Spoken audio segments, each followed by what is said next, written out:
ছেলের জন্মদিনে কেক কাটলেন শাকিব খান, কোথাও ছিলেন না অপু বিশ্বাস।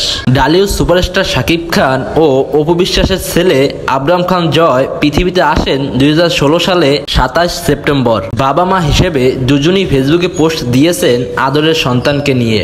এবার প্রকাশ্যে এলো শাকিব জয়ের কেক কাটার আবেগজনক মুহূর্ত। সাম্প্রতিক সামাজিক যোগাযোগ মাধ্যমে শাকিব খান ও জয়ের কিছু ছবি প্রকাশ হয়। 2 মাসেরও বেশি সময় ধরে যুক্তরাষ্ট্রে ছিলেন শাকিব খান। তার আগে সপ্তাহখানেক ছিলেন দুবাইতে। গত বৃহস্পতিবার 26 সেপ্টেম্বর বাংলাদেশে ফিরছেন শাকিব খান। তার পরের দিনই ছিল ছেলের আবরাম খান জয়ের জন্মদিন।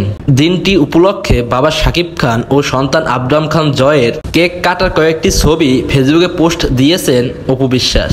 ছেলের জন্মদিনে শাকিব খানের কেক খাওয়ার ছবিও নেট দুনিয়ায় ভাইরাল। বাবা ছেলের এই মুহূর্তগুলো ক্যামেরা বন্দী করেন মা অপু বিশ্বাস।